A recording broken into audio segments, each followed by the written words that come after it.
Good morning ladies and gentleman. आज मैं मुगल साम्राज्य से रिलेटेड वीवीआई प्रश्न को डिस्कस करने वाला हूं। चलिए शुरू करते हैं। Level 1, level 2, level 3, level 4 complete हो चुका है। आज मैं स्टार्ट करूंगा लेवल 5 और लेवल 6। तो सबसे पहले स्टार्ट करते हैं लेवल 5। पहला प्रश्न 41 नंबर, औरंगजेब ने ज़्यादा भवनों का निर्माण नहीं करवाया, किस कारण से ज़्यादा भवनों का निर्माण नहीं करवा पाया? तो आपके सामने 4 ऑप्शन है, सही आंसर देने का प्रयास कीजिए।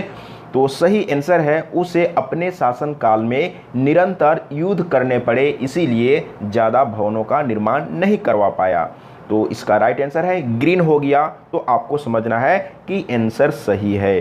अब चलते हैं अगला प्रश्न 42 नंबर, किस मुगल शासक का 2 बार राज्याभिषेक हुआ? आपके सामने 4 ऑप्शन है, सही आंसर देने का प्रयास करना है। तो इसका सही आंसर होगा 2 बार राज्याभिषेक औरंगजेब का हुआ था।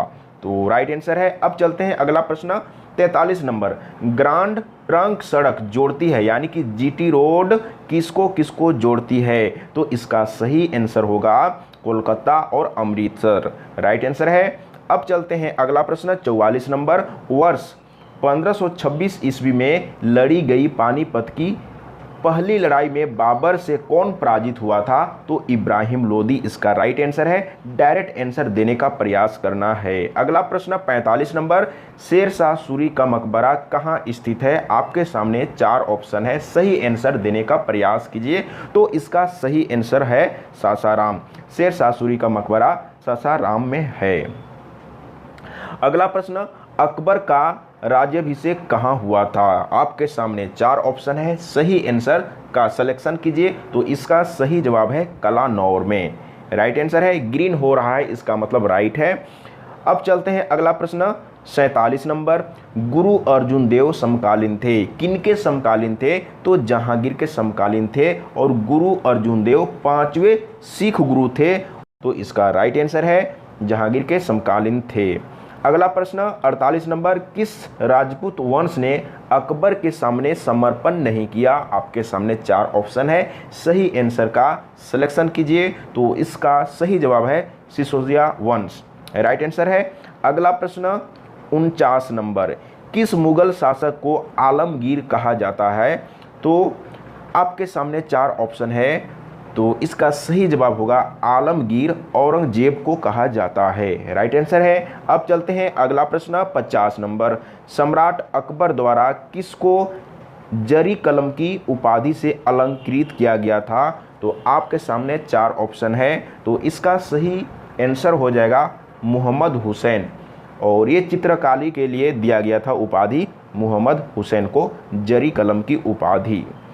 अब चलते हैं, तो देखते हैं इसमें 10 क्वेश्चन था, तो 10 में 10 सही हो चुका है। अब चलते हैं नेक्स्ट 6 नंबर, यानी कि 6 लेवल 6। अब यहाँ पर देखिए लेवल 6 में पहला प्रश्न यानी कि 51 नंबर, बाबर ने पहली बार पश्चिम से कहाँ होकर भारत में प्रवेश किया था? जब भारत ने पहली बार भारत में प्रवेश किया था बाबर ने, तो पहली बार कहाँ से प्रवेश किया था? तो पंजाब से किया था। इसका राइट आंसर है। अब चलते हैं अगला प्रश्न, हल्दी घाटी का युद्ध कब लड़ा गया? हल्दी घाटी का युद्ध अकबर और महाराणा प्रताप के साथ हुआ था 1576 ईस्वी में। तो देख लीजिए, इसका राइट आंसर है। तो अब चलते हैं अगला प्रश्न 53 नंबर, फैजी निम्नलिखित में से किसके दरबार में रहा? फैजी, तो फैजी किनके दरबार में थे? तो अकबर के 9 रत्न में से एक थे फैजी। तो इसका राइट आंसर है अकबर के दरबार में।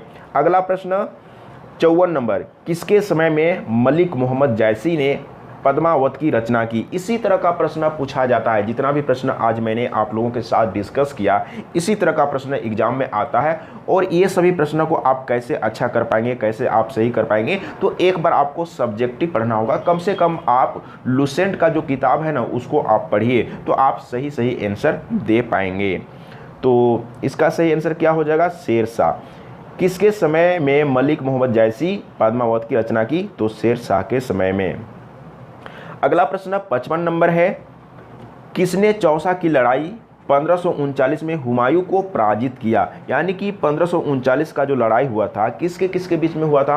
हुमायूं और शेरशाह सूरी के बीच में हुआ था। तो शेरशाह ने जीत लिया था और हुमायूं ने हार गया था। तो क्या बोला है, किसने चौसा की लड़ाई 1539 में हुमायूं को पराजित किया? तो शेर शाह ने। राइट आंसर है। अब चलते हैं अगला प्रश्न 56 नंबर। हुमायूं का मकबरा कहाँ है? हुमायूं का मकबरा कहाँ है? तो हुमायूं का मकबरा दिल्ली में है। तो इस तरह का प्रश्न आपसे पूछा जाएगा और देखिए कहीं ना कहीं पूछा गया है तो इसलिए आपको डिटेल में पढ़ना होगा। अगला प्रश्न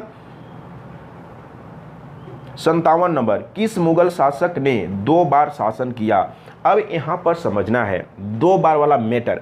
जैसे 2 बार राज्याभिषेक किसको हुआ? तो औरंगजेब ने 2 बार राज्याभिषेक करवाया। लेकिन यहाँ पर आपसे पूछा गया है किस मुगल शासक ने 2 बार शासन किया? तो इसका सही जवाब हो जाएगा हुमायूं ने। हुमायूं ने 2 बार शासन किया था। पहली बार एक बार जब उनकी पिता का मृत्यु हुआ तो एक बार राजगद्दी पे बैठे। इसके बाद जब युद्ध हार गए तो फिर वो निर्वासित जीवन व्यतीत करने के लिए बाहर चले गए और फिर से 1555 में सरहिंद का लड़ाई जीतने के बाद फिर से दिल्ली और आगरा में कब्जा कर लिए और गद्दी पर बैठे।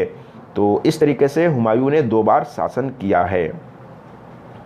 अगला प्रश्न है 58 नंबर। भारत में बीबी का मकबरा कहाँ है? ये भी बीबीआई प्रश्न है, मैक्सिमम ये पूछा ही जाता है। देखिए पूछा गया है।